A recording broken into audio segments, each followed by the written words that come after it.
fuck off. They're in the world, oh, you're a monster, you're a Nazi, you're a racist, you're a xenophobe. Be kind. Fuck off, be kind. I didn't live 41 years of my life working hard, dragging myself up from a working class family to get where I am, to pay this tax. And my thanks is to be name called, have my car bashed in, groped, mugged, outpriced from the housing market. Fuck off.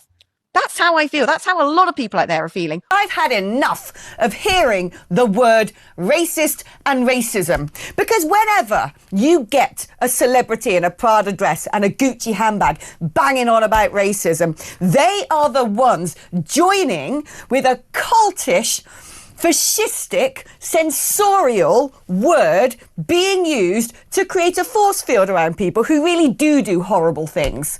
The word racist has become a tool of oppression by the elites to silence other people into not complaining about left-wing policies. The word racism is the same word that enabled Pakistani men to groom 250,000 white girls, dehumanize them, sexually assault them, abuse them, rape them, do some of the most awful things to innocent little girls that are imaginable. They knew they could hide behind this celebrated word of racism on the left. And so, do you know what I figured? Racism itself is racist. Let me break this down. I repeat, racism is racist.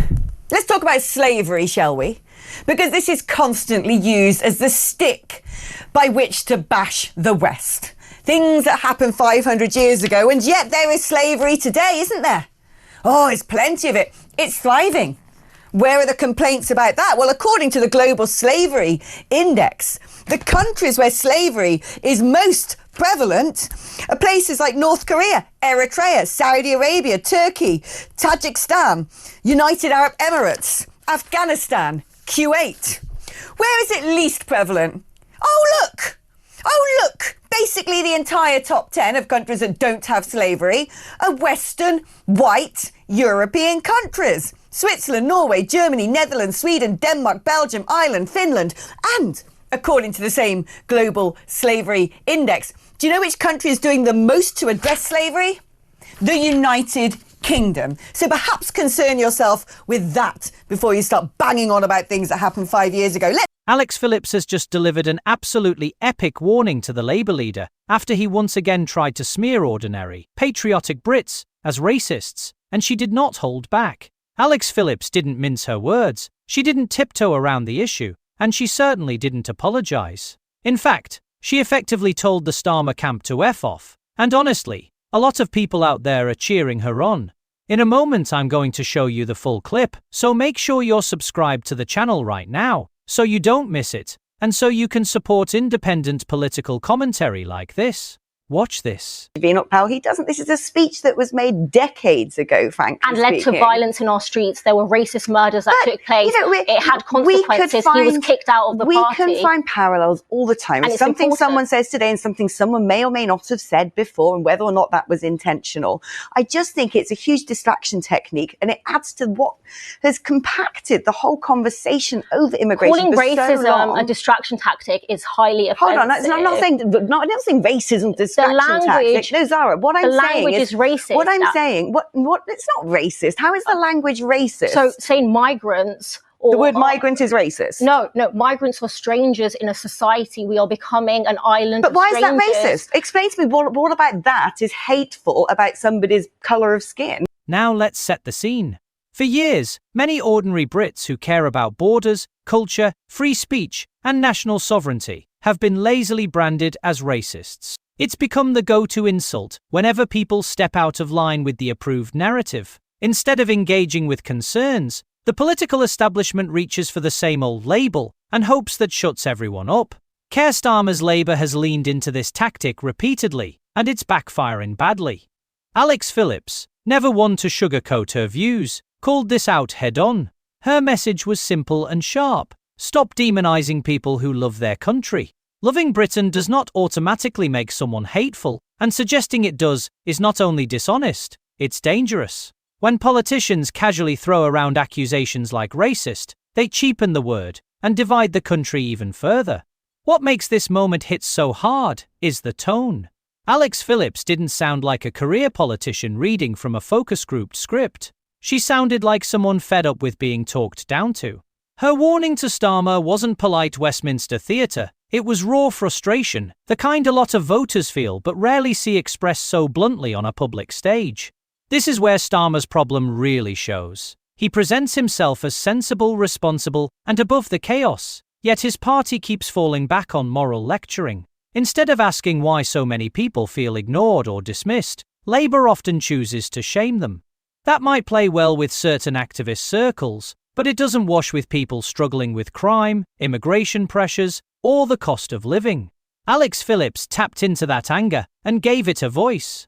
By pushing back so aggressively, she reminded people that they don't have to accept being labelled or silenced. Whether you agree with her politics or not, there's something undeniably powerful about someone refusing to bow to the usual smears.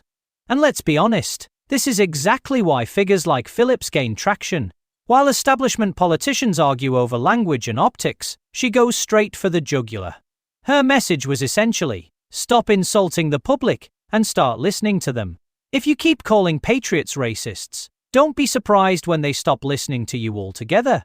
Starmer wants to be seen as the grown-up in the room, but moments like this expose a real disconnect. People don't want to be managed or morally corrected. They want honesty, respect, and policies that actually address their concerns. Branding critics as bigots is not leadership, it's avoidance. In the full clip you're about to see, pay attention to how direct Alex Phillips is. There's no waffle, no apology tour, no backtracking. It's a line in the sand moment, and you can tell it struck a nerve because of the reaction it sparked online. Supporters called it refreshing. Critics called it inflammatory. Either way, it got people talking, and that alone says a lot. Where there were still jobs, we gave them to other men from other countries because they cost less. So instead, we gave our men benefits. We took their dignity and their ability to provide for their families and replaced it with a handout. We robbed them of all opportunity and also robbed opportunity from their kids too. Their kids who now have kids of their own. We told them they can't make their jokes anymore, not even for light relief. We told them that everything they were once loved for, and indeed that they loved, was now considered thick, racist, and out of touch. Wake up, we yelled. Get with the programme. Get woke, you Neanderthal. You've had it your way for far too long and you messed it up.